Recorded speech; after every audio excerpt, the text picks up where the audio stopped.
ये क्या कर रहे हो, इसके करने से क्या फल मिलता है, कृपा करके मुझसे कहो, कृपा करके मुझसे कहो। ब्राह्मण देव कहने लगे, प्रभु मैं बहुत गरीब ब्राह्मण हूँ, भिक्षा मांगने के लिए पृथ्वी पर फिरता रहता हूँ। हे प्रभु, यदि आप इसका कोई उपाय जानते हो तो कृपा करके कहो। वृद्ध ब्राह्मण भगवान बोले कि सत्यनारायण भगवान मनवांछित फल देने वाले हैं, इसीलिए हे ब्राह्मण तुम उनका पूजन करो, जिसके करने से मनुष्य सब दुखों से मुक्त हो जाता है। ब्राह्मण को व्रत का सारा विधान बतलाकर बूढ़े ब्राह्मण का रूप धारण करने वाले सत्यनारायण भगवान अंतर्ध्यान हो गए। जब भगवान अंतर्ध्यान हो गए तो उसी ब्राह्मण ने संकल्प कर लिया कि जिस व्रत को वृद्ध ब्राह्मण ने मुझे बतलाया है मैं भी उसको वश करूंगा। ये निश्चय करने पर उसे रात में ठीक से नींद नहीं आई। सवेरे उठकर उन दोनों ने श्री सत्यनारायण भगवान का भिक्षा मांगने के लिए जब चले तो भगवान की ऐसी कृपा हुई कि उनको भिक्षा में बहुत सा धन मिला, जिससे भाई बंधुओं के साथ उसने सत्यनारायण भगवान का व्रत किया। उसके करने से वह ब्राह्मण हर मास व्रत करने लगा और ये सब करने पर भगवान की कृपा ऐसी हुई कि अनेक प्रकार के दुखों और कष्टों से छूट करके अनेक प्रकार की संपत्तियों से युक्त हुआ। उस समय से वह ब्राह्मण हर मास व्रत करने लगा। इस तरह सत्यनारायण भगवान के व्रत को जो करेगा वह मनुष्य सब दुखों से छूट जाएगा। इस तरह नारद जी से नारायण का कहा हुआ व्रत मैंने तुमसे कहा है। हे विप्रो, मैं अब और क्या कहूँ। तब ऋषि बोले, हे मुनीश्वर, संसार में इस ब्राह्मण से सुनकर किस किसने इस व्रत को किया है, हम सब वह सुनना चाहते हैं। इसके लिए हमारे मन में श्रद्धा है। भगवान जी बोले, हे ऋषियों, जिसने इस व्रत को किया है वह सब सुनो।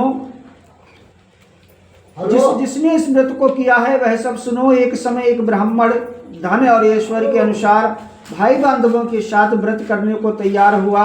उसी समय एक लकड़ी बेचने वाला बूढ़ा आदमी आया और ब्राह्मण के मकान में गया और वो लकड़हरा बहुत प्यासा था।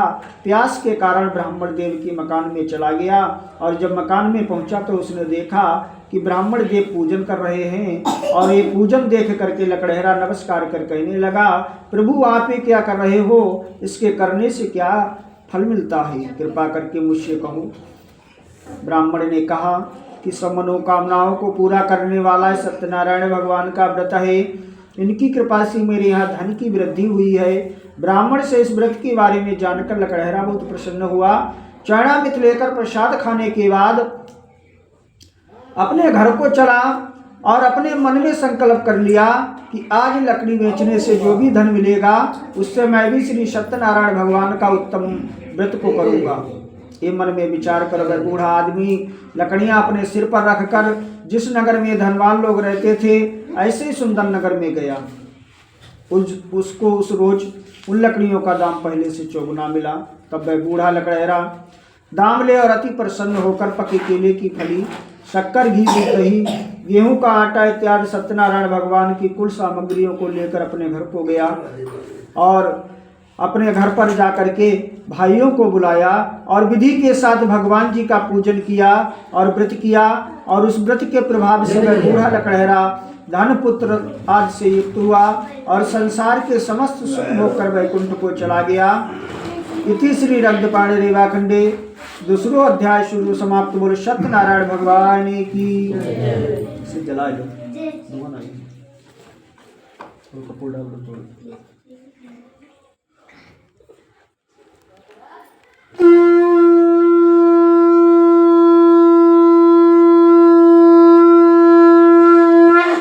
सत्यनारायण भगवान की जय।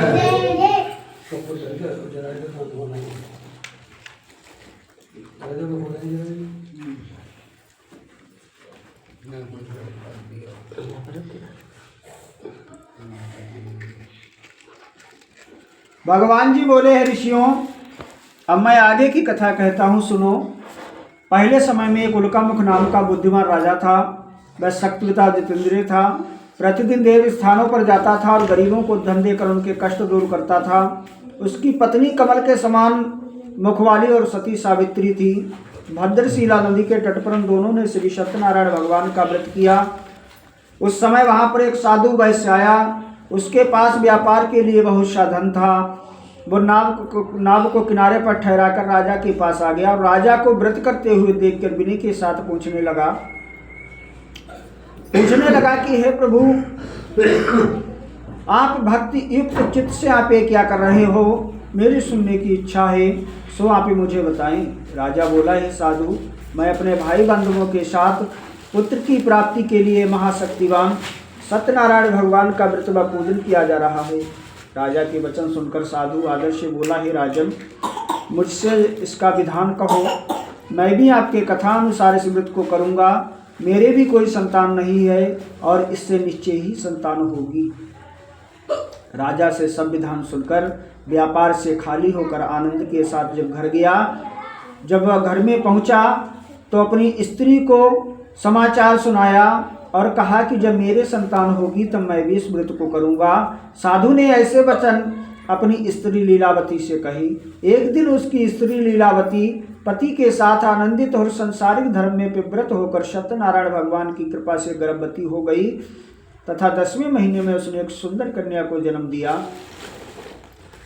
वो कन्या दिनों दिन इस तरह बढ़ने लगी जैसे शुक्ल पक्ष का चंद्रमा बढ़ता है, और कन्या का नाम कलावती रखा गया।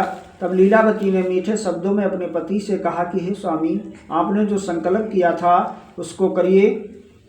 साधु बोला, हे प्रिय, इतनी जल्दी क्या है?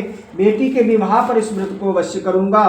वो जो है अपनी पत्नी को झूठा आश्वासन देकर नगर को चला गया। जब नगर में गया, कन्या सियानी हो गई। एक दिन सखियों के साथ अपनी पुत्री को नगर में घूमते देखा तो राजा ने सोचा कि दूत बुलाकर कहा कि तुरंत पुत्री के वास्ते कोई सुयोग देखकर जो है लड़के को गुणवान पुत्र को बुलवाया, और गुणवान पुत्र को देख करके राजा ने प्रसन्नचित होकर अपनी पुत्री का विवाह उसके साथ कर दिया। किंतु दुर्भाग्यवश में विवाह के समय भी उस व्रत को करना भूल गया। जब व्रत को करना भूल गया तब श्री भगवान क्रोधित हो गए, और क्रोधित होने के बाद उन्होंने श्राप दे दिया कि तुम्हें बहुत दुख प्राप्त होगा, और अपने कार्य में कुशल साधु बनिया दामाद को लेकर के समुद्र के किनारे रत्नपुर नगर में चला गया और वहां पर जाकर के व्यापार करने लगा। वहां पर जाकर के व्यापार करने लगा। वो राज्य राजा चंद्रकेतु का था।